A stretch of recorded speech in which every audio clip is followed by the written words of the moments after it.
debate. Hoje a gente está chamando essa atividade, ela faz parte de uma série de atividades que a CSP Conlutas e o PSTU estão construindo, né, e outras organizações, porque agora, 1º de junho, recente, agora que acabou de passar o 1º de junho, completou 10 anos da ocupação do Haiti, e a gente está retomando a campanha pela retirada das tropas do Haiti, né? E assim, essa atividade é parte dessa campanha, né? Dessa campanha que a gente não abandonou e a gente está retomando agora com mais força, tá? Então assim, isso tem aqui, a gente chamou pra gente, a ideia hoje é fazer um debate aqui, né? Tem os dois debatedores aqui, esse é a Micaele de Rosier, esse é o Frank Segui, né? Eles são haitianos, fizeram a sua graduação lá na faculdade, lá no Haiti, na Universidade Estadual do Haiti, e vieram concluir aqui o seu mestrado e doutorado agora na Unicamp, certo? O doutorado agora na Unicamp, né? E aí, assim, acho que é melhor eles falarem das próprias coisas aí. E a ideia do debate é o seguinte: eles fazem uma apresentação inicial, cada um de 20 minutos, e depois a gente abre uma série de perguntas, e eles respondem mais ou menos umas 3 a 5 perguntas, entendeu? Aí eles respondem, a gente faz mais algumas perguntas, e a gente vai indo, assim, a gente estabelece mais ou menos um teto aí, agora são quase 7h30, um teto de 9h30, umas 2 horas de debate, gente. Pode ser isso, gente? Tudo bem? É isso. Vou marcar o tempo e vou mediar o debate. Boa noite. Boa noite. Bom, é sempre um momento de muito prazer falar sobre o Haiti, sobre esses últimos meses, sobre as últimas semanas. Mas sempre me dá uma dificuldade para saber para onde começar. Muito relativo ao público. Mas não sei se na minha opinião, eu acho que eu estou com um público que sabe um pouco mais do Haiti do que os outros públicos que eu já encontrei. Não sei se é uma pretensão que não corresponde com a realidade, mas eu imagino que com vocês seria mais interessante usar os 20 minutos que eu tenho para falar mais sobre a atualidade. Foi isso que eu estava pensando. Só que a introdução do Alex me dá a impressão que ele estava pensando na minha tese, porque isso não era isso que eu estava pensando. Bom, na verdade, eu acho que eu posso tentar combinar um pouco das duas coisas, na medida em que o que eu desenvolvi como pesquisa na tese que eu apresentei na Unicamp há 2 meses atrás, tem como ponto de partida o terremoto que atingiu o Haiti há 4 anos atrás, em 2010, e que deixou um balanço de 300 mil mortos. O balanço oficial que o governo haitiano trabalha é esse número de 300 mil mortos. E foi a partir deste evento que eu desenvolvi a minha pesquisa com o objetivo, no início, de mostrar que, ao contrário do discurso midiático que ajuda a reconstrução do Haiti, que no Haiti hoje não há nada que autoriza um observador, um pesquisador qualquer a falar de reconstrução. O meu intuito desde o início era isso. E os 4 anos que já passaram ainda me dão razão de que hoje não está tendo reconstrução no Haiti. O que existe no Haiti, na verdade, é construção, mas não reconstrução. E essa construção é a construção do que é o projeto imperialista para o Haiti. Porque hoje, na divisão internacional do trabalho, o Haiti tem um papel específico. E é um papel que não é de agora, de modo. Nós temos bastante documentos e acompanhamos bastantes eventos. Eu acho que se a gente volta 30 anos atrás, quando em 82, o presidente Ronald Reagan apresentou lá numa reunião da Organização dos Estados das Américas um documento que nós chamamos de CBI, que é a sigla em inglês do documento, que é uma iniciativa da Bacia do Caribe, que é a região onde fica o Haiti. E esse documento tem como objetivo transformar não somente o Haiti, mas os outros países da região como países fornecedores de mão de obra barata. E na época, o que se percebeu no Haiti é que as empresas norte-americanas no Haiti, que na década de 60 eram apenas 13 empresas, em 82 as empresas, o número pulou para 184. Porque eles transformaram o Haiti num território onde eles exploram a mão de obra, porque essa mão de obra é sempre considerada a mão de obra mais barata possível. Eu lembro de um jornal norte-americano que apresentou que diz o seguinte sobre o Haiti: o trabalho do haitiano é doce e muito hábil com suas mãos, e além do mais, o trabalho que você paga $3 no Panamá, que foi tomado como exemplo, no Panamá, o trabalho do haitiano faz por 20 centavos. Isso está escrito no jornal. E esse jornal, inclusive, eu citei na minha tese. Então, desde este documento que eu citei, existe claramente um projeto de liberalização da economia haitiana.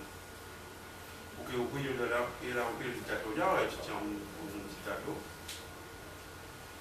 E, no meu entendimento, com uma ditadura, fica mais difícil de promover a liberalização da economia do que com aqueles regimes chamados democráticos. Não é que o imperialismo não precisa não usa a ditadura, usa sim, depende do contexto do período. Mas quando fica mais aliviado, mais calmo, a impressão que eu tenho é que o imperialismo prefere os regimes democráticos. Porque com os regimes ditos democráticos, dá mais facilidade para promover a alternância entre os gestores do capital. Por exemplo, de vez em quando tem que ter eleição para decidir quem vai ser o melhor gestor. Acho que daqui a pouco os brasileiros vão ter que escolher entre os três mais que estão na frente quem vai ser o gestor do capital. Quer dizer, no Haiti, a partir do momento que a ideia foi de transformar o Haiti em país fornecedor de mão de obra barata, o imperialismo decidiu também acabar com a ditadura. E já que os movimentos sociais, as organizações populares, não aceitavam a ditadura, clandestinamente ou abertamente sempre lutaram contra a ditadura caiu, e depois que caiu, começou na hora a liberalização da economia haitiana. E as medidas para liberalizar a economia haitiana foi, já na ditadura, uma das primeiras medidas que arruinou a economia haitiana foi quando, para para atender as necessidades dos produtores, dos agricultores, principalmente norte-americanos, foi decretado no Haiti em 82 que o rebanho suíno haitiano é portador de uma pesta e que, se não matar todos os porcos haitianos, a peste vai se espalhar. A peste? Eu vou ouvir. Se não matar todos os porcos haitianos, a peste vai se espalhar. E a solução foi o governo haitiano, que sempre teve esse papel de cumprir os votos do imperialismo, decidiu matar todos os porcos haitianos. Mas para vocês terem uma ideia do que isso significa para o camponês haitiano, vou só relatar que, na época, o camponês haitiano dava um apelido aos porcos.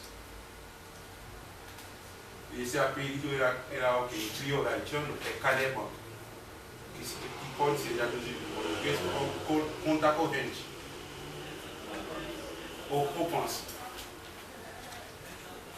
Quer dizer, o porco era o meio mais fácil que o camponês haitiano tinha para conseguir dinheiro quando precisava. E até hoje, 59% dos haitianos vivem no campo. Quer dizer, quando eu falo do campesinato haitiano, eu estou falando da grande maioria da população. Então, ao matar os porcos, o imperialismo norte-americano destruiu a principal base da economia do país. E foi a partir desse próprio momento também que o governo haitiano assinou um contrato com o governo da República Dominicana, que é ao lado, é uma ilha só com 2 países, assinou um contrato para cada safra vender, literalmente, vender trabalhadores haitianos para cortar cana na República Dominicana. E esse foi já na ditadura, e logo depois da queda do ditador em 86, o que se registrou foi que, enquanto o Haiti era um país autossuficiente no nível alimentar, o Haiti produzia o que precisava como alimentação, os produtores norte-americanos começaram a exportar arroz, principalmente, e leite para o Haiti. E a estratégia foi de vender aquele arroz apenas 1/4 do preço do arroz haitiano no Haiti. Foi a estratégia mais rápida para destruir a produção do arroz haitiano. Que hoje, esse arroz, o que sobreviveu desse arroz, hoje é comercializado nos Estados Unidos. Porque é um arroz de tão boa qualidade que se estima que esse arroz não deve ser comercializado no Haiti. Então eles exportam o arroz deles para o Haiti e consomem o arroz haitiano. Quer dizer, isso foi o processo de liberalizar a economia haitiana. E dentro desse processo da queda do ditador, quando o Haiti conseguiu realizar uma primeira eleição democrática, no ano 90, o presidente que ocupou em 91 foi golpeado no mesmo ano, depois ficou 3 anos fora do país. E em 94, voltou para o Haiti, terminou o mandato, que é um caso muito raro, o presidente golpeado que voltou para terminar o mandato. Uma das medidas foi a eliminação do exército haitiano. O exército que a sua principal função era dar golpe nos governos e não andava na linha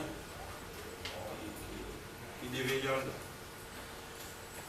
Isso foi fácil desmobilizar o exército, porque o povo não aguentava mais aquele exército que só fazia golpe e repressão, que é o governo sempre o resultado dos golpes em qualquer país. Isso explica, para ir um pouco rápido, que em 2004, quando os movimentos sociais haitianos estavam tomando as ruas, exigindo a saída do governo da época, praticamente não tinha um exército, nenhuma polícia profissional suficientemente treinada para exercer o papel repressivo. Isso explica que em fevereiro de 2004, para dar aquele golpe desse ano, foi uma força multinacional de soldados dos Estados Unidos, da França e do Canadá. Uma força de três países que fizeram um golpe e exilaram o presidente. E é nesse contexto que 3 meses depois a MINUSTAH entrou no Haiti. Quer dizer, eu acho que é um dos aspectos menos ressaltado é que a MINUSTAH entrou no Haiti em 2004, em junho de 2004, para substituir aquela força que deu o golpe. Já era uma força de substituição a uma situação ilegal. E em 2006, no contexto desta ocupação que agora já completa 10 anos, em 2006, o Congresso norte-americano adotou uma lei que a gente chama pela sigla HOPMS, que é Lei de Oportunidade de Parceria a favor do Haiti. Mas vocês vão entender o que diz que é a favor do Haiti. É que, de acordo com essa lei, tudo que é produção de têxtil, de vestuário, de modo geral, produzido no Haiti, tem entrada livre no mercado norte-americano. E eu tive uma experiência no ano passado, quando eu estive no Haiti para fazer uma pesquisa numa zona franca, que era mais recente, no momento inaugurado no Haiti. E eu conversei com o prefeito da cidade onde essa zona franca funciona, e ele me contou que ele um dia queria entrar na zona franca para solicitar uma ajuda da administração, porque ele ia realizar o aniversário da cidade, precisava de ajuda de todo mundo para um tipo de colaboração. E quando ele chegou na portaria para entrar, e os guardas da segurança falaram para ele que ele não pode entrar porque precisa de autorização. Bom, o cara ficou totalmente chocado, como prefeito de uma cidade, que vai entrar nas fábricas da cidade dele, ele precisa de autorização. Bom, ele ligou para as pessoas que precisavam ligar e conseguiu aquela autorização. Entrou, foi recebido cordialmente pela direção da Zona Franca, que no final deu um cheque para ele, dinheiro, não me fala quanto dinheiro tinha, não perguntei. E um pacote de camisetas, de 2.000 camisas. E quando chegou com as camisas na portaria para sair, falaram para ele que não tem autorização para sair com as camisas. E que para sair, ele precisava da autorização da direção geral das alfândegas e do Ministério do Comércio. E eu perguntei para ele, você não sabia disso? Ele disse que não sabia. Mas eu sabia disso. Porque eu já li isso bastante nos livros. O projeto no Haiti hoje é esse. O que eu quero fazer do Haiti é construir 42 zonas francas. E quando se fala de zonas francas, nós estamos falando de um território dentro de um território maior, mas esse território menor é um território de produção especificamente para exportação. Que se produz nesse território não tem como destino o mercado local, tem como destino outro mercado. E no caso do Haiti, o mercado de destino é o mercado norte-americano, onde o produto entra diretamente sem passar sem pagar nenhuma das tarifas aduaneiras. Enquanto, para comercializar esse produto no Haiti, é uma importação. E foi por isso que o prefeito não podia entrar e sair com as camisas. Porque esse território onde ele estava não faz parte do Haiti. E ele não sabia disso. E ontem eu fiz uma palestra na USP, e quando eu toquei nesse assunto, uma das pessoas que estavam lá no auditório acabava de voltar dos Estados Unidos, e ele comprou lá um terno. E quando eu falei isso, alguma coisa tocou nele, e ele olhou lá no etiquete do terno, e pela surpresa dele, viu que está escrito Made in Haiti, fabricado no Haiti. Porque é o terno que ele comprou nos Estados Unidos. Entendeu? E aí ele entendeu que eu não estava inventando, que eu estava explicando exatamente o que está acontecendo hoje no Haiti. Então, o projeto hoje no Haiti, a partir dessa lei, é isso. E o produto é produzido no Haiti, mas não tem como destino de consumo no Haiti. Por isso explica, por exemplo, porque o capitalismo não sente nenhuma necessidade para pagar ao trabalhador haitiano o salário que permite que ele seja consumidor. Porque ele não é consumidor do produto que ele produz. Por isso que hoje o salário do operário, o mínimo no Haiti é moeda haitiana, é 200 guldas. Bom, no último artigo que eu li sobre o Haiti antes de vir para cá, a informação diz que $1 norte-americano hoje vale 45 guldas no Haiti. 2 semanas atrás era 46, hoje é 45. Quer dizer, o salário de 200 guldas que eu falei representa $4 e pouco. Nossa. Isso que é o salário mínimo do trabalhador haitiano. E é para estabilizar essa situação de superexploração, não sei se essa avaliação de superexploração dá conta da dimensão dessa exploração, mas é para fazer isso que a MINUSTAH está no país. Estabilizar essa situação dificulta toda vez que as lutas de classes têm que ser expressadas. Porque hoje o trabalhador haitiano ele não consegue enfrentar seu inimigo de classe, que é o burguesia. O que ele enfrenta é esta MINUSTAH que faz o papel de intermédio entre ele e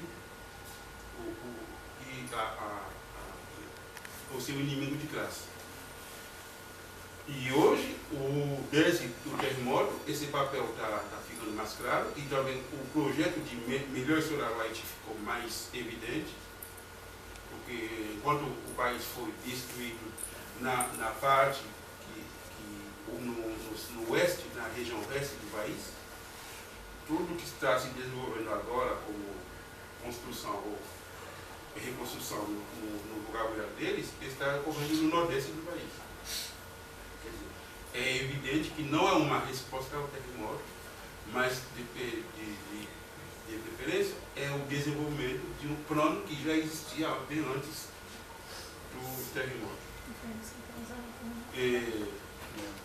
Eu acho que isso é mais ou menos um panorama do que está acontecendo no Haiti, do ponto de vista dos trabalhadores. Talvez nas perguntas a gente desenvolve mais no debate, mas já ficou claro também porque hoje os trabalhadores haitianos, a melhor saída para eles é a migração. Por isso, muitos trabalhadores estão vindo para o Brasil, porque qualquer salário de miséria que o trabalhador brasileiro não aguenta, o haitiano para ele já é um bom começo.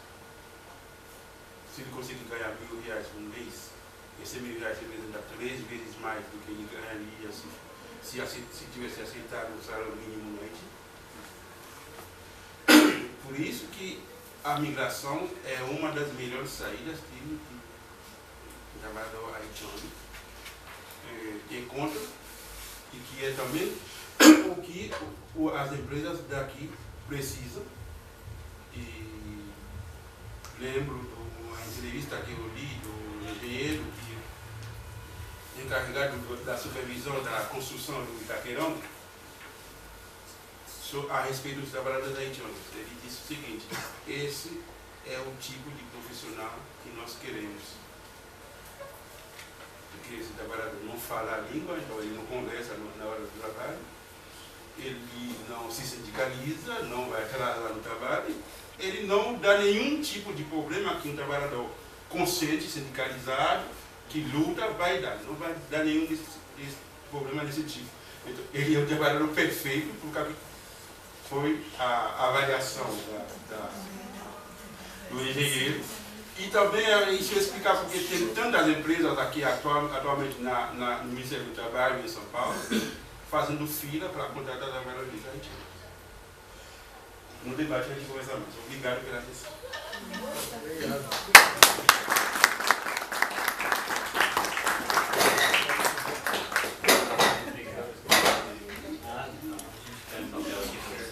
Agora 20 minutos para mim, Caê. Boa noite. Boa noite. Muito bom estar aqui no Mapimesp falando sobre o trabalho no Haiti, especialmente numa zona franca onde eu fiz a minha pesquisa de campo para a minha tese. O que a CODEV é o nome da zona franca, tem a ver com a MINUSTA, né? Para começar, deixa eu ver lá no meu contextualizar um pouco a MINUSTA e tal, e fazer a relação entre a MINUSTA, o projeto que a MINUSTA está legitimando no Haiti, e a zona.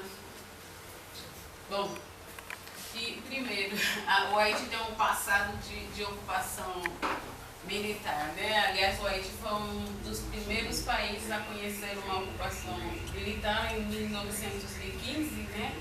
A primeira ocupação militar americana, com tropas americanas no solo haitiano, em nome do bem-estar do Haiti, mas durante a passagem dos Marines americanos no Haiti, eles mudaram a Constituição do Haiti, aliás,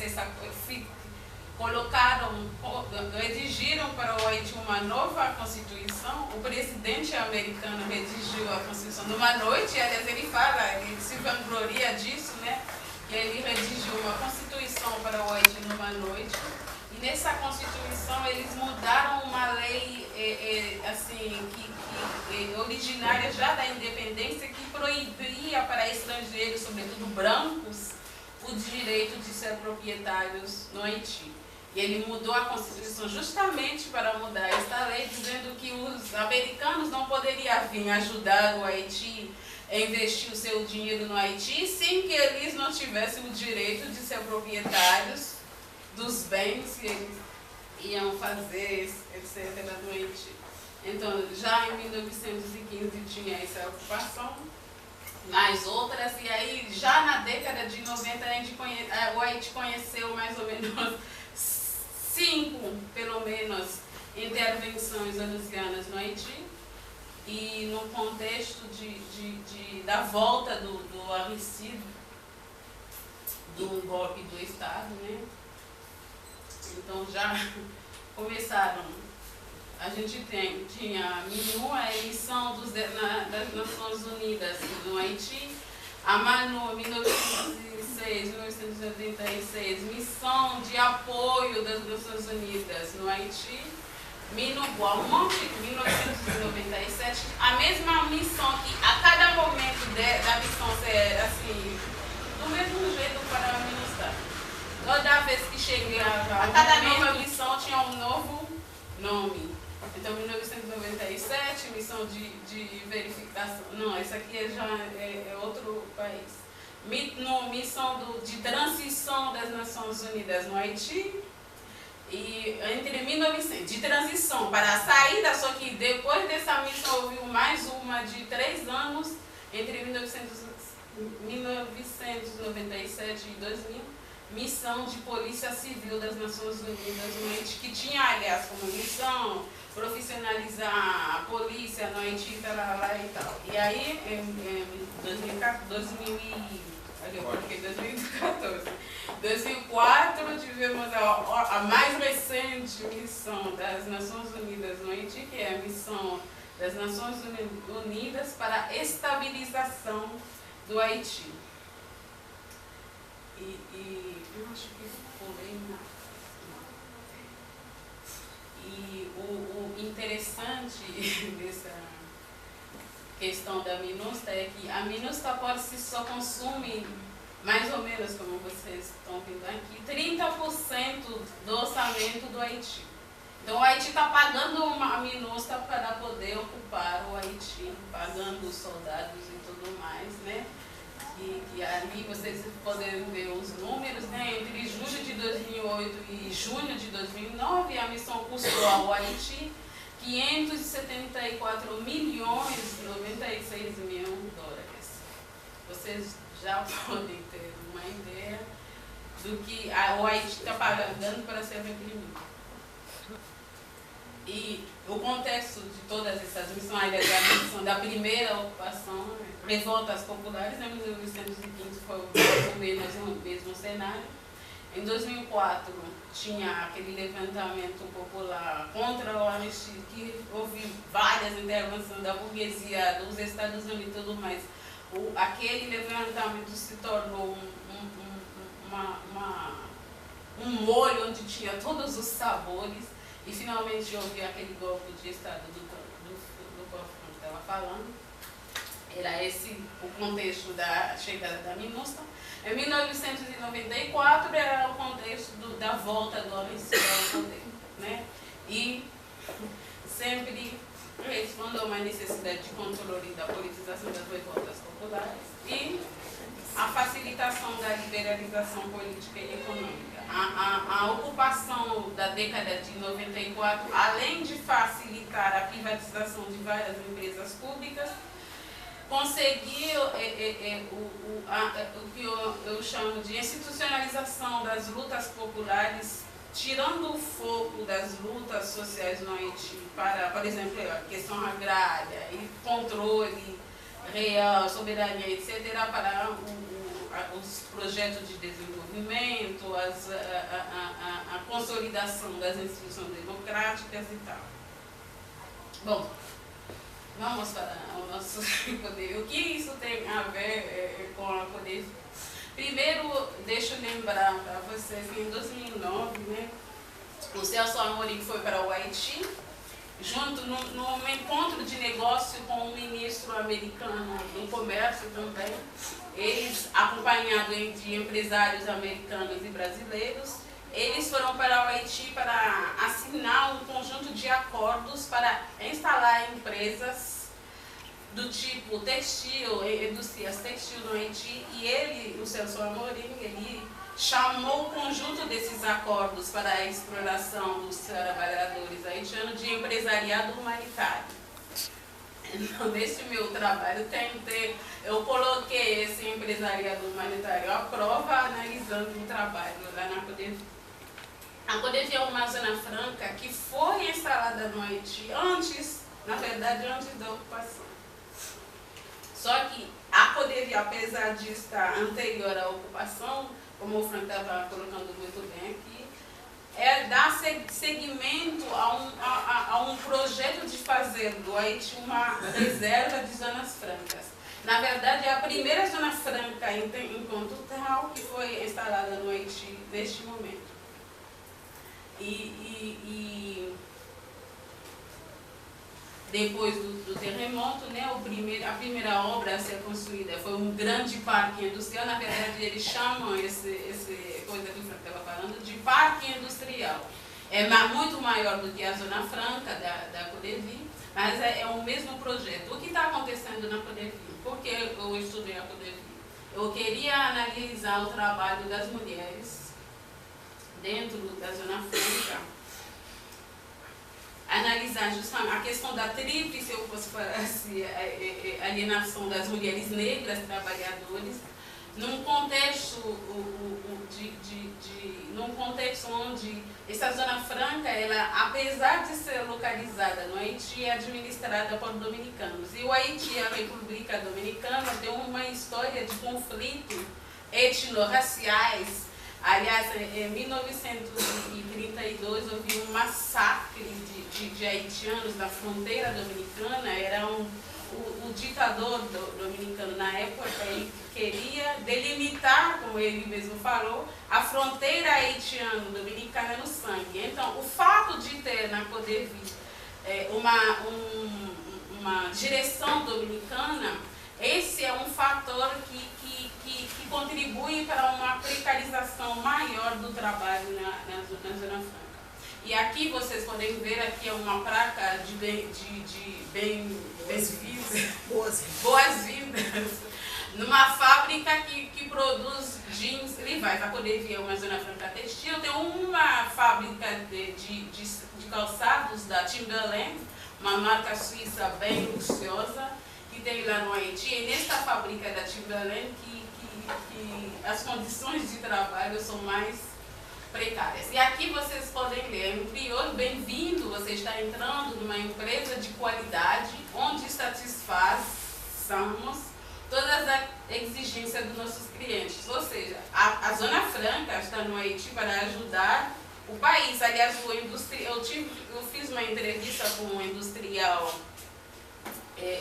dominicano, que ele fala também que a Codevi está no Haiti para ajudar. Ele gosta dos haitianos, ele está aqui para ajudar. Se eu posso ver a qualidade do ambiente, a Zona Franca é muito bonita e tudo mais e tal. Então, é uma empresa para ajudar o Haiti, mas o interesse do negócio é satisfazer todas as exigêncies dos clientes. E numa empresa capitalista, satisfazer todas as exigências dos clientes quer dizer menosprezar todos os direitos dos trabalhadores e trabalhadoras. Bom, aqui rapidamente vocês podem ver as empresas que trabalham ali, que tem as multinacionais que tem um pé na Zona Franca. A Zona Franca, na verdade, é uma empresa que terceiriza a produção industrial de várias multinacionais. E aí vocês podem ver Sarali, Dominican Nice, então, Levi-Strauss Eco e tal, Fishman & Toby.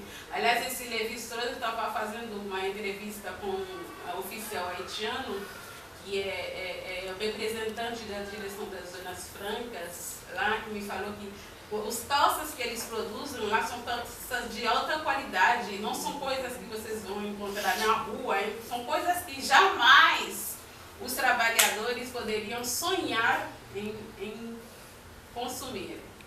E aqui a porcentagem de mulheres é muito maior do que dos homens. São mulheres jovens com baixo nível de escolaridade. E aqui vocês podem ver a localização da Zona Franca. No início, quando essa Zona Franca foi construída, não tinha esse ponte. Os trabalhadores atravessavam o rio a pé para ir ao trabalho. Depois eles construíram o rio e tudo mais. E a Zona Franca, como vocês podem ver, está localizada num local onde tem muita água. É o mesmo cenário para o Parque Industrial de Caracol. Por quê? A Zona Franca é um conjunto de fábricas textis que precisam de água para o dia a dia da produção. E paradoxalmente, a Zona Franca, o projeto dito de desenvolvimento e de reconstrução do Haiti, tem como objetivo reequilibrar, se eu posso falar assim, o declínio do meio ambiente haitiano. Entretanto, esta é localizada. Aliás, houve uma briga, uma luta, teve muitas lutas dos movimentos sociais camponeses contra a instalação da Zona Franca nesta região, porque eles tiveram que expulsar muitos camponeses, destruir vários campos para poder construir essa Zona Franca. É pior no caso da Zona Franca de Caracol, porque o Parque Industrial de Caracol está localizado numa região considerada como uma reserva ecológica para o Haiti.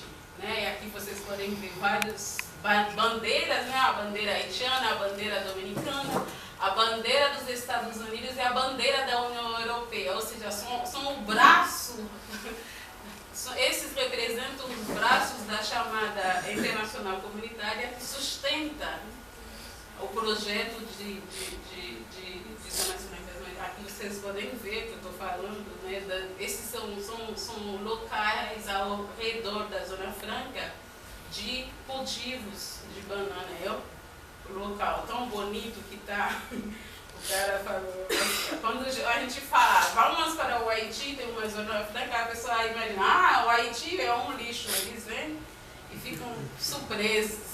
Essa é a escolha de treino, quando já aqui começa a divisão sexual do trabalho. As mulheres que são grávidas não vão para as fábricas, são despedidas. Se escondem a barriga, tudo bem, mas se for visível que elas são grávidas, elas não vão entrar nas fábricas. Mas a pergunta, e aí tem diferença entre homens e mulheres? Não tem, a gente não tem preconceito. Legal.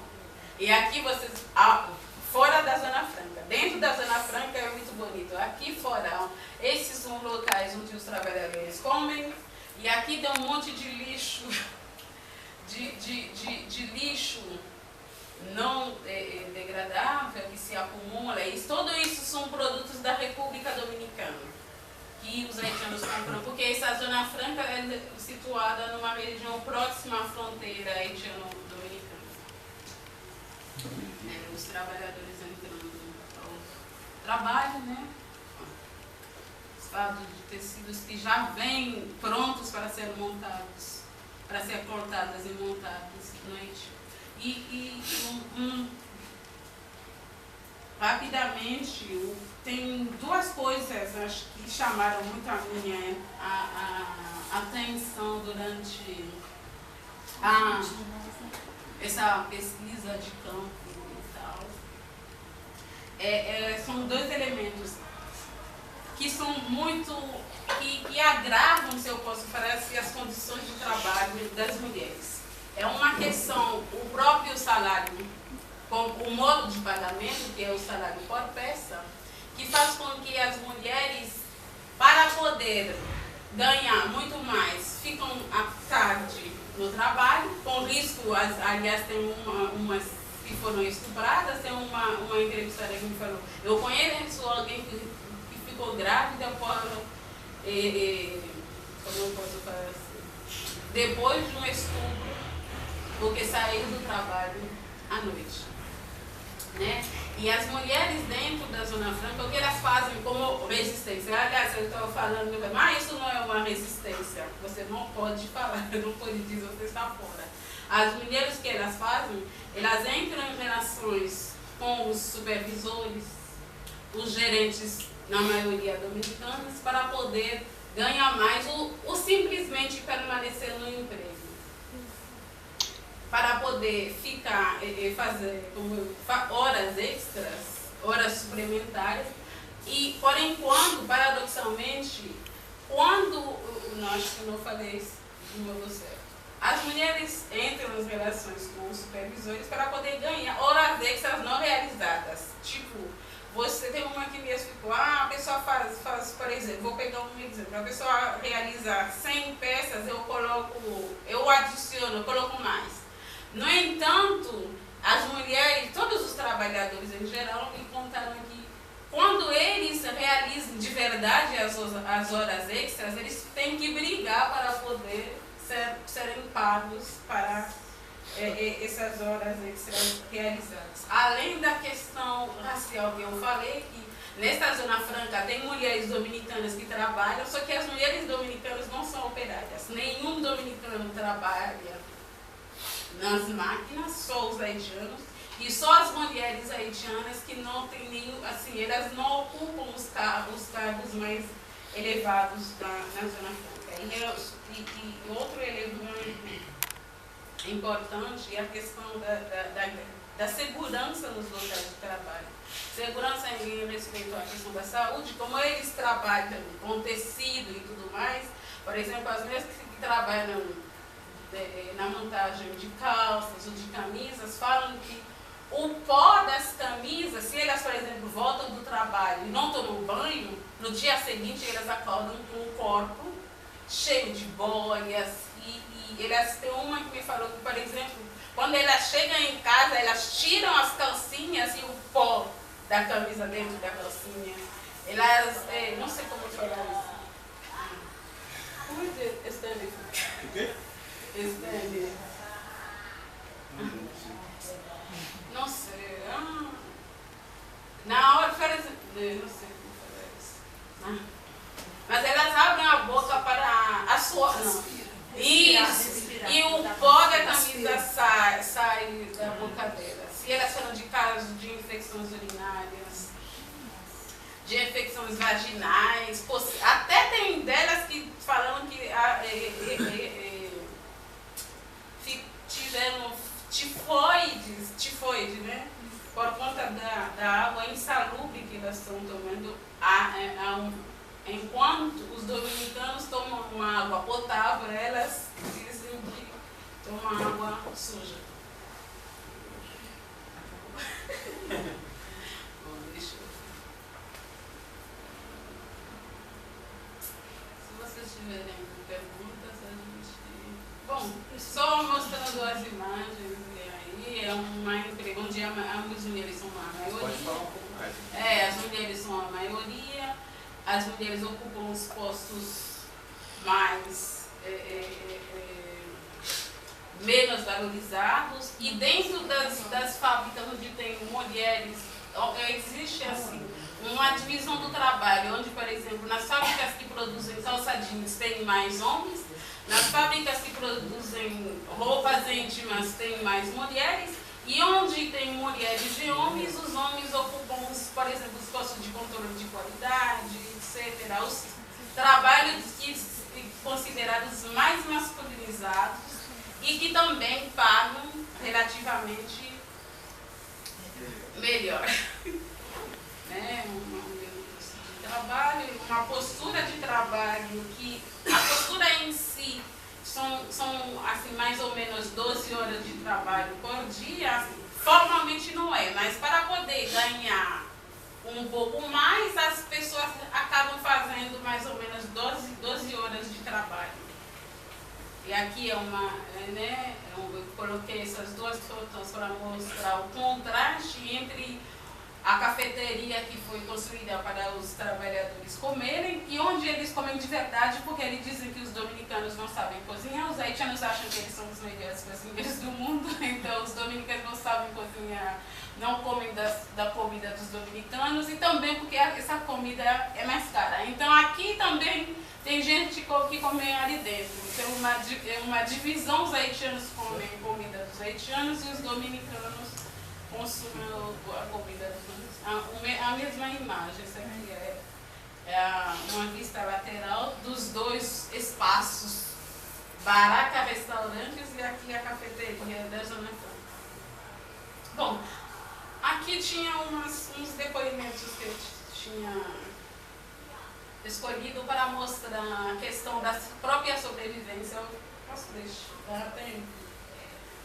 E aí eu perguntei para um rapaz, né, porque eu entrevistei homens também, o que você faz para sobreviver? E aí ele me fala, bom, o que faço para sobreviver? Se, por exemplo, eu como de manhã, eu sou obrigado a sofrer à tarde na hora de dormir. Assim, de modo a poder melhorar, poder comprar uma calça, ou se preciso de uma camisa, né, para poder comprar para me vestir. Simão, ele trabalha numa fábrica de calça jeans. E aí, então eu perguntei, se você come de manhã na hora do almoço, à noite você não come? E ele falou, bom, é como se eu não tinha comido nada. Né? E a questão, as mulheres, como tem uma questão que os patrões dizem que eles são a favor das mães. Como? Quando o filho está doente, o pai e a mãe trabalham, os dois trabalham na fábrica. Mas quando o filho está doente, quem tem o direito de sair para levar o filho no hospital é a mãe. E neste caso, ela sai e tudo mais, mas o salário dela é cortado. E aí ela fala para mim, eu acabei de receber meu salário, esta semana eu recebi 300 ludas. Na Codevi, o salário mínimo é maior do que nos parques industriais em Porto Príncipe. Então ali, por exemplo, o salário da semana era 90,63 ludas. Então ela faltou 2 dias e ganhou 300 ludas. Então, para vocês terem uma ideia do arbitrário, assim, do controle que se exerce sobre a presença das mulheres na fábrica, ao mesmo tempo que eles se dizem abertos para proteger as mães e tudo mais. Né? E aí ele fala, faltei 2 dias por falta de trabalho. Eles te mandam embora, mas eles te cobram a falta. Até o dinheiro da comida nem tem. É outro elemento também que não vai dar para a gente entrar aqui, porque os trabalhadores eles comem fiado. E aí, no final da semana, os vendedores de comida ficam na porta da Zona Franca para cobrar dos trabalhadores. Aí, olha, esse aqui é bom, esse é um depoimento de uma vendedora de comida. Está mostrando como é difícil a sobrevivência da trabalhadora numa empresa que está à noite para ajudar. Bom, aqui outras imagens os bancos onde se sentam os trabalhadores. É um dia de saída. E aqui é um dia, sexta-feira à noite, onde tem os vendedores de comida. Até tinha visto uma bem que estava vendendo comida e naquele dia ela estava ali para cobrar o pagamento da comida na Zona Franca. Então essa é mais ou menos o prototipo do dito empresariado humanitário do Haiti, que nem a reprodução da força de trabalho é garantida, além dos agravos à saúde dos trabalhadores e tal. E tudo isso é apresentado tanto pelos oficiais como pelo próprio industrial, como no Haiti para ajudar o país. Bom, é isso. Mais um dia.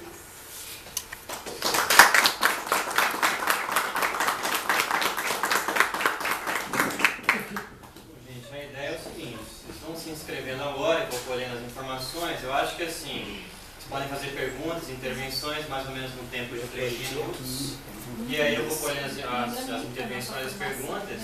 E assim, a ideia é o seguinte, vão se inscrevendo, e aí assim, a gente faz umas 3 perguntas, eles respondem, aí faz mais umas 3, mais ou menos.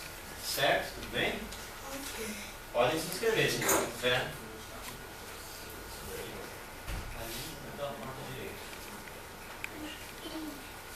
Se quiser começar, está aberto a fazer intervenções e perguntas.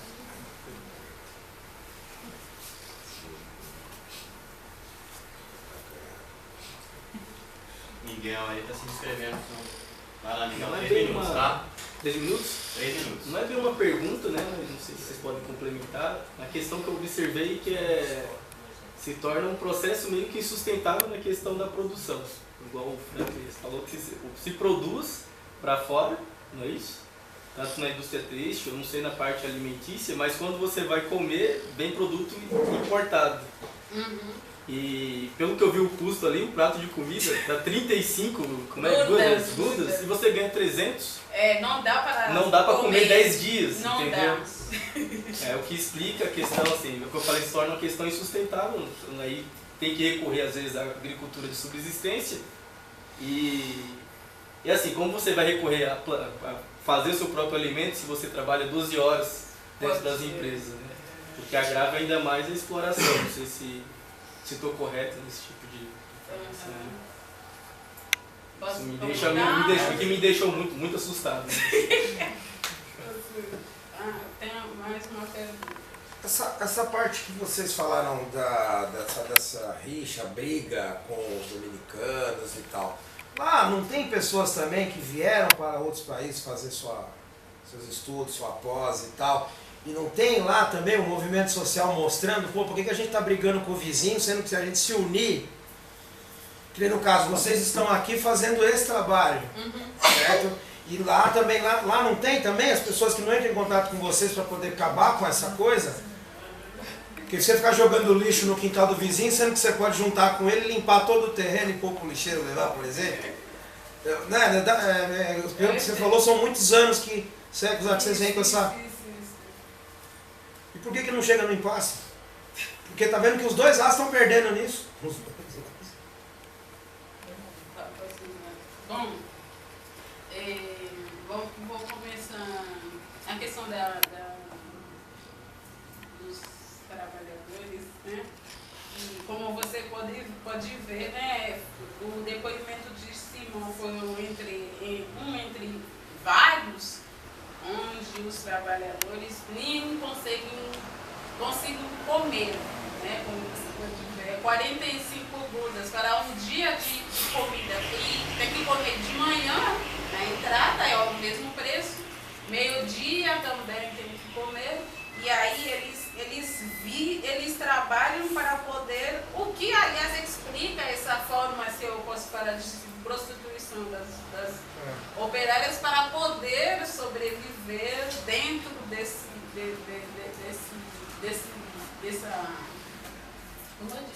selva, dessa selva da Zona Franca. E uma coisa que a empresa fez, aliás, eles propuseram aos trabalhadores um plano de poupança. E eles têm um tipo de banco aí, eles falam para os trabalhadores guardar dinheiro, economizar dinheiro, para o dinheiro deles não ser desperdiçado. E esse plano de poupança, aliás, eu analisei isso no meu trabalho, entra em conflito com uma forma de solidariedade que existe no Haiti, uma forma de poupança tradicional, sobretudo entre as mulheres comerciantes e tudo mais, que acho que é parecido com um consórcio daqui do Brasil, né? Que as mulheres se juntam e cada um dá o mesmo valor, e é uma coisa assim, mais razoavelmente democrática. E aí eles sabem que tem esse... Aliás, eu fiz essa pergunta. E as mulheres entenderam que pararam de entrar nessas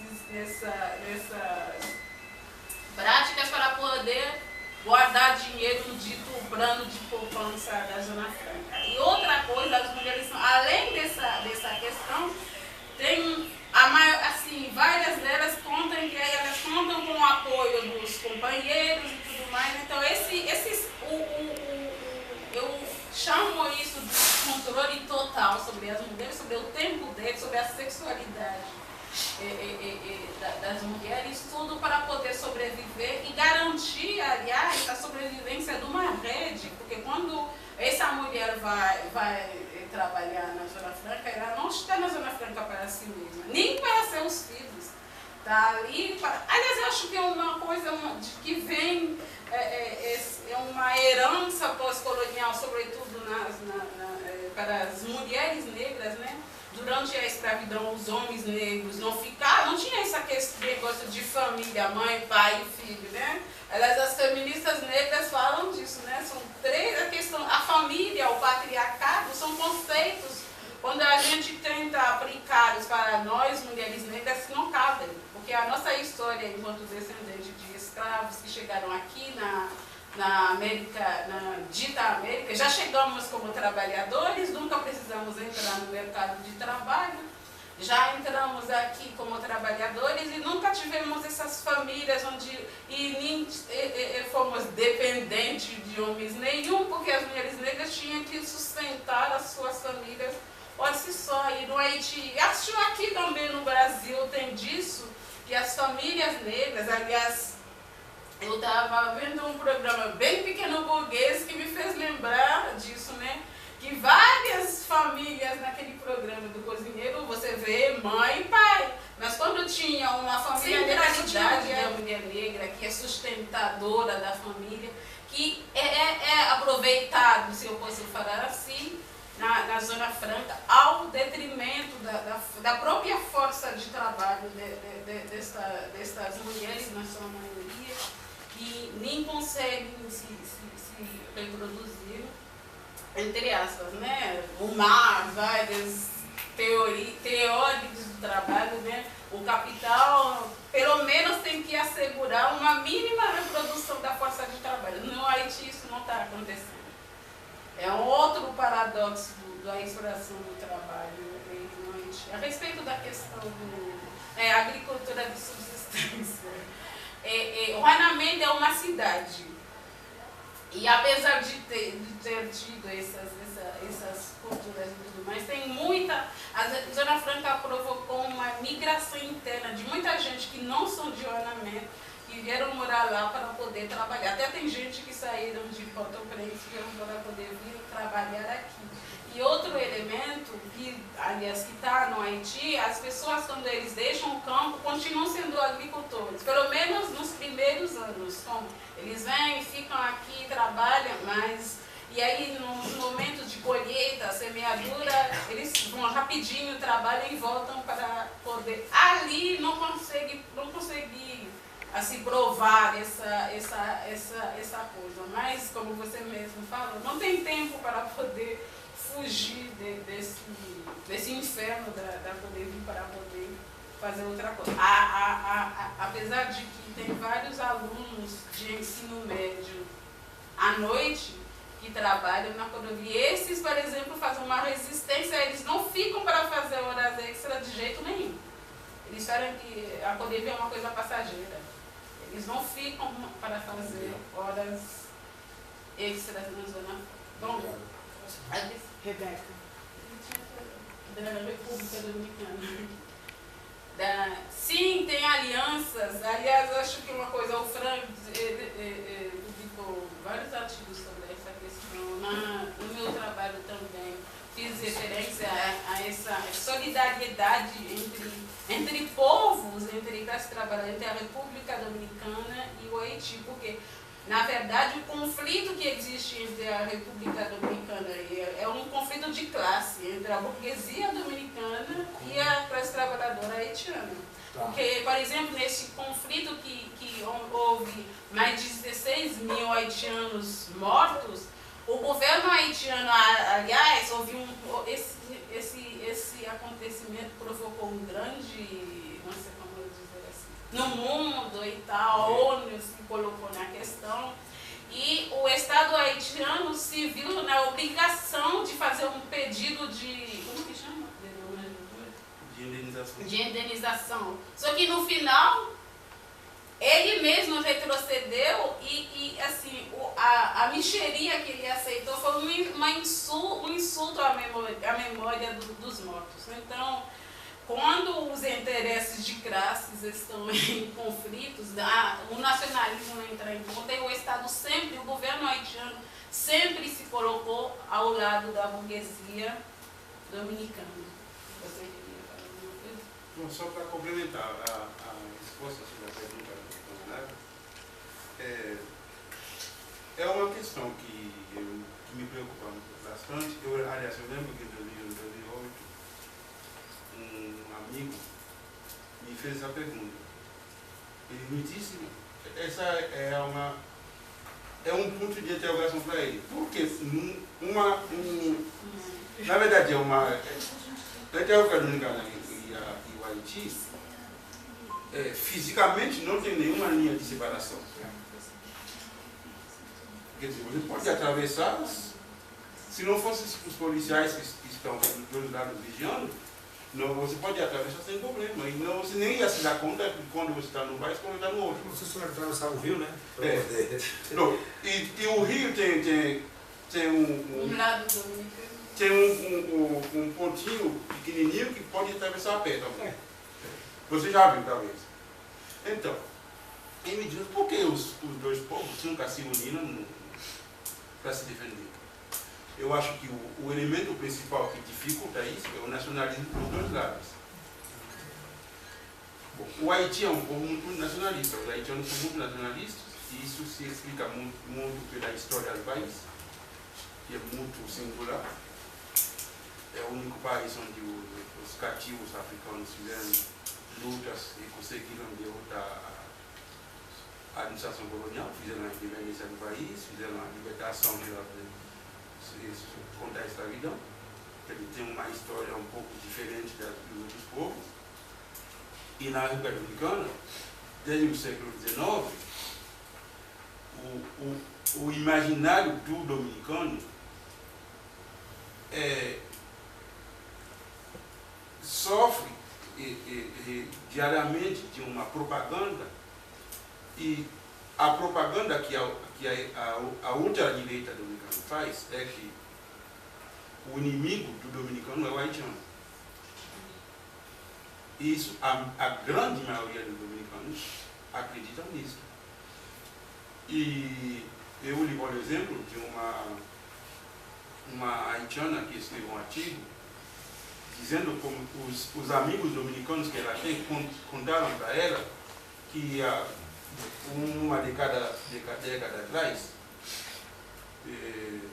as famílias dominicanas, para disciplinar as crianças, falavam para a criança, não sentaria, a criança senta. Então, eu vou chamar lá na pergunta, é pouco haitiano.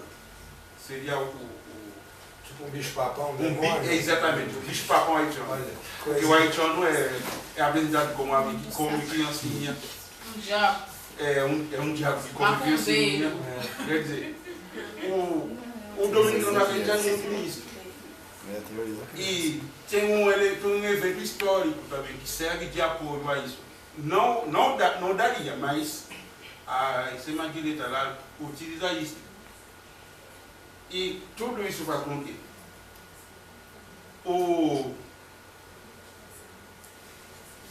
a massa, o povo dominicano no seu conjunto, não vê no haitiano um aliado, vê no haitiano um inimigo. E o haitiano também passa a odiar o dominicano.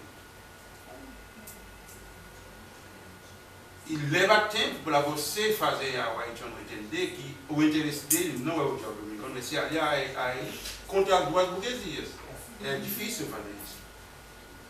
Porque é muito internacionalismo para ele conseguir implementar uma tal ideia. E eu lembro de uma conversa que eu escutei na faculdade onde eu trabalho, no Haiti, que me dá uma compreensão maior sobre o fato. É que tem uma organização de dominicanos, uma organização de esquerda, de produtores de galinha, que tem uma cooperação com uma outra organização também progressista do Haiti. Então, são duas organizações camponesas e tem uma cooperação entre si. E a um determinado momento, a burguesia dominicana falou que precisava que um produto, que sobretudo os ovos que os dominicanos exportam no Haiti, que para, não sei, eu não conheço todas as razões, mas o resultado é o quê? Eles iam parar um pouco de importar. Eles iam mandar para o Haiti só ovos e não mais frangos. Não apenas frangos, galinha também, vivo. E a partir desse momento, a própria organização da esquerda dominicana deixou de mandar galinha para o Haiti também, seguindo a orientação da burguesia. E o professor que falava isso, que hoje é dirigente de um novo partido de esquerda que acabou de se apresentar, pelo que eu me informei, há mais ou menos um ano, e ele falou, mas eles estão certos. Eu falei, por que estão certos? Porque tem que proteger o país. Eu não falei mais nada. Eu não falei mais nada, porque eu acho que é a declaração que eu precisava entender para compreender o que aqueles partidos da própria esquerda haitiana estão e Arizona. Quer dizer, dentro do próprio Haiti, é muito pequeno encontrar uma determinada organização que entende essa questão, que entende que o que deveria ser feito não é uma oposição entre o Haiti e os americanos, mas de preferência uma união entre as duas classes trabalhadoras contra as burguesias. As burguesias têm esse entendimento. A burguesia haitiana está de mão dadas com a burguesia americana. Aliás, a burguesia, eu acho que a gente tem costume de menosprezar a burguesia. Mas os capitalistas têm muito mais diferenças que as classes trabalhadoras. Dificilmente você vai ver uma briga entre as burguesias. As brigas são para ter o controle e o monopólio sobre isso ou aquilo, mas quando o interesse está em jogo, a união é automática. As duas burguesias têm, por exemplo, hoje, a maioria da pavimentação das ruas haitianas hoje, que é um dos pontos onde o governo haitiano está investindo, a principal empresa que faz é uma empresa dominicana. A maioria das obras. Por exemplo, a Zona Franca mais recente, que ainda que já foi inaugurada, mas que ainda está em construção, é uma empresa dominicana que está construindo. Os burgueses haitianos, eles boa parte dos seus investimentos está na governo dominicano. Quer dizer, os burgueses, os capitalistas, eles têm esse entendimento, mas os trabalhadores ainda não. E, como eu já falei, infelizmente, na esquerda haitiana hoje não existe uma movimentação no sentido de procurar essa junção. Sobre esta questão, tem um elemento que a gente tem que destacar, é que existe uma solidariedade no tocante à questão da proteção dos direitos dos imigrantes haitianos na República Dominicana. É uma organização haitiana que tem contato, aliás, com padres dominicanos, organizações de defesa de direitos humanos na República Dominicana, e que várias vezes se levantam para defender os direitos dos haitianos que são sistematicamente assassinados, aprisionados, os direitos deles sendo violados sistematicamente no Haiti. E essas organizações, eles têm uma colaboração, sim, em defesa desses trabalhadores, desses haitianos que estão na República Dominicana. Mas esse aspecto que é muito importante, mas é muito institucional. Não sei se está assim. É muito institucional. Mas eu estou falando em termos ideológicos, de uma luta ideológica. Por exemplo, em 2011, eu participei de um congresso na Dominicana. Aliás, tinha uma organização brasileira também lá, tinha 13 nacionalidades presentes. E no início de cada sessão, os dominicanos querem cantar o hino nacional. Você entende? Imagina isso. Eles exigem que eles querem comigo. Canta o hino nacional, a gente fala, mas o que é isso? Nós tivemos que falar para eles que não dá. Aqui nós não estamos defendendo o país, estamos defendendo a classe trabalhadora, que é internacional. E não a organização de direita, é a organização de esquerda, que não sei se for uma informação errada, mas que não foi apresentada como a. Quer dizer, seria a vanguarda da própria esquerda dominicana. Esse é o organismo que faz isso. Ok, gente. Tem 4 inscrições aqui, tem uma reinscrição do rapaz, qual é o seu nome? Do Kleber. E mais 3, da Rebeca, eu me inscrevi, e depois do Toninho. Eu proponho que a gente faça essas 4 intervenções. Deixa por último, que eu já fiz a minha. Tudo tá, bem, ok. não tem problema. Então assim, a Rebeca, Então, eu gostaria de 3 saber minutos. sobre a educação dos filhos desses trabalhadores, dessas fábricas. Como a educação dos filhos desses trabalhadores, como que é? Eles conseguem manter os seus filhos na escola? como que é essa questão? Como que eles veem a educação? Essas crianças, elas conseguem terminar o estudo? Qual a porcentagem? Quando as pessoas que se formam, elas têm bons empregos, elas conseguem um emprego melhor lá no Haiti, caso estiver? Ou elas imigram, né? Ou elas vão para outros países? Que concluiu a pergunta? Não pode ir, Sandro, não pode falar. Sandro agora, 3 minutos. Pode seguir? Depois? Se não tivesse visto. Então a ordem aqui, Alex, Toninho, Sandra, pode ser isso? Então, gente, eu queria dizer o seguinte, a partir principalmente da fala do Frank no início, eu queria, porque assim, o que eu percebo é o seguinte, ali no século XIX, você tinha uma situação em que os capitalistas, os donos das empresas, eles importavam trabalhadores, quando os operários ali faziam greve, etc. Eles importavam trabalhadores de outros países, de outros estados, para furar a greve, E agora, assim, nesse final do século XX, nesse século XXI, a gente está vendo exatamente o contrário. Eles estão, em vez de importar trabalhadores, eles estão migrando as plantas das empresas, E assim, eu acho que isso aí tem a ver com esse processo de neoliberalismo, E assim, a pergunta é a seguinte, eu queria que vocês relacionassem isso a esse processo de neoliberalismo, de fim do estado de bem-estar social e esse neoliberalismo, essa situação em que as empresas se instalam exatamente onde a mão de obra é mais pobre, onde as isenções fiscais são maiores, entende? E qual é o efeito disso na vida dos professores? E eu queria, não sei se é mais ou menos o foco de vocês, mas eu queria... Professores? Ué? Não entendi. Não, professores não. A vida dos trabalhadores em geral. Trabalhadores Não pra cá. Não pra cá. É professor, né? Sindical. Não, exato.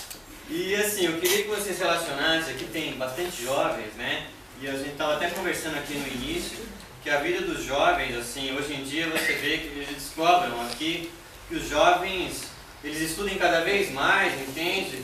Para se inserir no mercado de trabalho e tem vagas cada vez mais precarizadas, entende? Com salários baixos, com direitos, às vezes não tem 13º, com um contrato de trabalho precarizado, Por fora da CLT, por fora das leis trabalhistas das conquistas dos trabalhadores que foram conquistadas aí ao longo de séculos de luta, E eu queria saber, assim, se existe ali, vocês podem falar um pouco mais sobre isso, sobre a juventude, diferença ali, se existe nessas zonas francas, trabalho infantil, trabalho juvenil, como é que é isso lá, certo? É isso. Agora é o Toninho. 3 minutos, Toninho. Então, a minha pergunta ela é um pouquinho mais histórica, Talvez não dê para responder em pouco tempo, mas quero que vocês pelo menos dêem uma... A minha pergunta é a seguinte, a Haiti foi uma referência para a luta dos escravos na América, A Revolução Haitiana, que com a independência majoritariamente comandada por ex-escravos, escravizados, E no final do século XVIII e início do século XIX. E a minha pergunta é a seguinte, foi radical a Revolução Haitiana, para aquele momento foi ultra radical.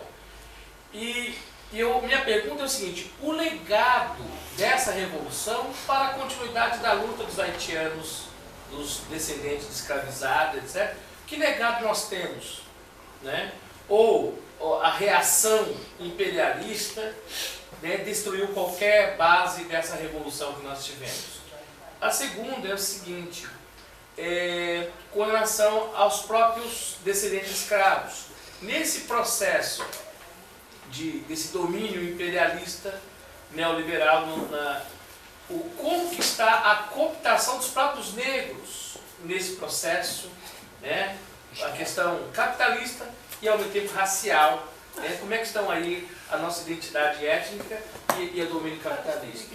Né? Como é que está isso? Existe uma elite negra opressora forte lá? Né? Então são duas perguntas, né? Agora Sandra, e depois a inscrição do Kleber. A minha colocação também tem a ver com o que o Toninho falou, porque embora o Frank tenha aberto, colocando que nós somos um público que talvez tenha alguma base sobre a questão do Haiti, eu acho que é importante colocar o seguinte. No informe, a gente meio que está enfocando a rivalidade Haiti e República Dominicana. E rivalidade é essa que, inclusive, vai para os trabalhadores, entre a classe trabalhadora. Micael explica que tem uma burguesia dominicana que, digamos assim, colabora com o imperialismo no país para fazer acontecer essa superexploração, correto?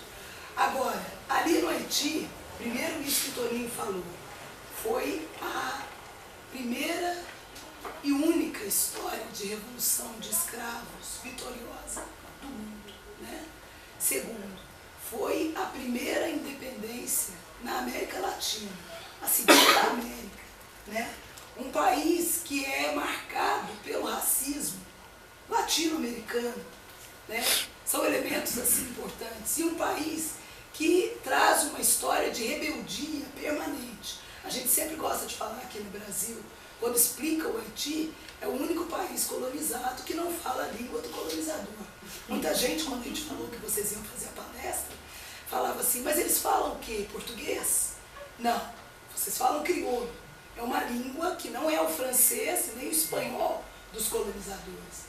É um país que, quando a gente estuda a história, é uma história de revoltas permanentes, que a gente atribui a essa herança de lutas, né? Lutas contra os imperialismos, né? No caso francês, espanhol, derrotaram o exército de Napoleão no período da Revolução, que terminou em 1806, né?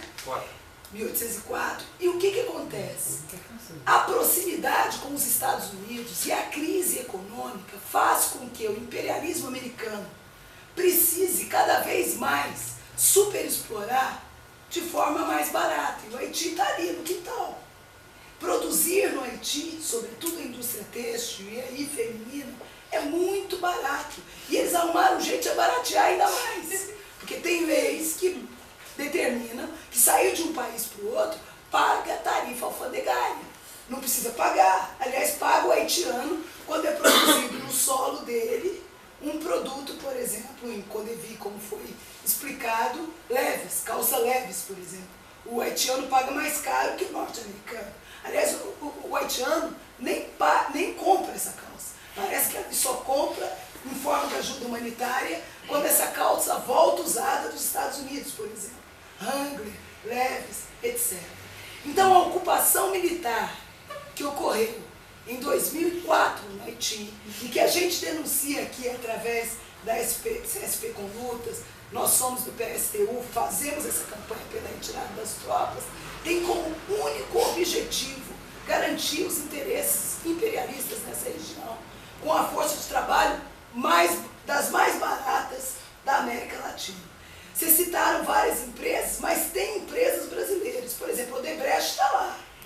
A empresa do Zé de Alencar, a Deca, Coteminas, se estabeleceu lá também, desempregou aqui e tem empresas mais baratas. E eu queria que, para superexplorar a força de trabalho barata. E o que eu queria que vocês enfatizassem, que a gente trabalhou muito aqui no início, detalhe, com o terremoto, essas zonas francas, essas fábricas não ruíram. O terremoto não derrubou a fábrica. Aliás, os empresários usaram da hipocrisia de dizer que bom que os trabalhadores estavam trabalhando na hora do terremoto. Se estivesse dentro de casa, eles tinham morrido. Porque as empresas têm estrutura para aguentar os terremotos da região. E a outra coisa é a força militar.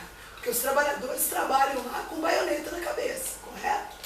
O exército lá reprime violentamente por não haver nenhum tipo de organização sindical que altere essa desordem para os trabalhadores e essa ordem do capital. Então eu queria que vocês falassem um pouco sobre isso. Só a reinscrição do Kleber aí, vocês voltam a falar, tudo bem? Vai lá, com 3 minutos. Uma coisa voltando a falar dos americanos, né? Eles têm um costume de entrar num determinado país, pega um animal daquele país que representa alguma coisa para aquele povo, que nem, por exemplo, eles foram no Afeganistão, eles mexeram no Afghan Howling, eles foram para o Japão, eles mexeram no Akita, que é o cão sagrado, agora estão querendo mexer no cão de Canaã. É costumeiro aqui no Brasil também. Lá, qual o animal que eles mexeram assim, que são, como eu posso dizer, que seria usar a palavra sagrado, ou não sei se eu estou usando o termo certo, que vocês têm lá, que eles procuraram também, tecnicamente eles dizem que é melhorar a genética do bicho, né?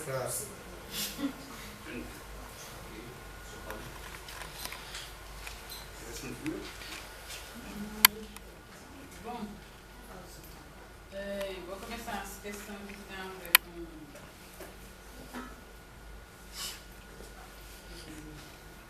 da educação dos filhos. Me lembro de uma mulher que eu estava, uma operária que eu estava falando com ela tem um filho e é separada do filho. A maioria das operárias tem essa questão, são separadas dos pais. E quando são separadas dos pais, na maioria dos casos, elas ficam a carga exclusiva do filho. Essa é outra herança da colonização, que os pais haitianos, ao se divorciar, se separar da mulher, se divorciam também dos filhos. E aí a mulher fica encarregada dos filhos. E isso era o caso de várias das mulheres. E essa mulher estava falando para mim que o pai do filho, nesse caso, pagava a escola. Ele só fazia isso. O resto ela tinha muito orgulho para dizer que eu cuido do meu filho sozinha. E é outro elemento, né? Mas assim, ela é explorada, mas ela entende nesse trabalho, ela vê nesse trabalho um meio para assegurar a sobrevivência do seu filho. Isso é o essencial para ela neste contexto. E aí eles colocam os filhos sim na escola, e no Haiti a educação é privatizada. Até nas escolas públicas os pais têm que pagar uma taxa. Então não tem serviço público gratuito no Haiti, né? Esse conceito não existe no Haiti. Então, mesmo esses operários se colocam os filhos na escola, ainda mais jardim de infância, não tem escolas públicas infantis no Haiti. Então, se a mãe diz que seu filho de 4 anos está na escola, ela está pagando a escola. Então, eles colocam os filhos na escola. E esses jovens também, de 18, 19 ou mais, que estão trabalhando na Zona Franca e estudam, eles pagam a escola. E tem deles que são, os pais ainda continuam ajudando eles para estudar e tudo mais, mas se ele te diz, eu estou na escola, é que está pagando na escola, né? E nesse quadro, por exemplo, a mãe que coloca o filho na escola e continua dentro da fábrica, ela tem a sua rede que, quando ela está no trabalho, que vai buscar o filho na escola, deixa em casa, dá comida, então, até ela voltar da escola. Então, como eles veem a educação dos filhos, é uma saída. Estou aqui nessa fábrica, estou trabalhando, mas meu filho está na escola. Isso é uma alternativa. No futuro, ela vai ver porque ela estava trabalhando tão duro nesta fábrica infernal, entendeu? Então, a educação dos filhos é muito importante para essas mães, para os haitianos pobres em geral. E como você fez uma pergunta bem geral, os haitianos, depois dos estudos, conseguem trabalhar. Eu falei, isso é meu caso, eu estudei e estou aqui. Né? Porque eu venho de uma família popular, minha mãe trabalhou como empregada doméstica, meu pai era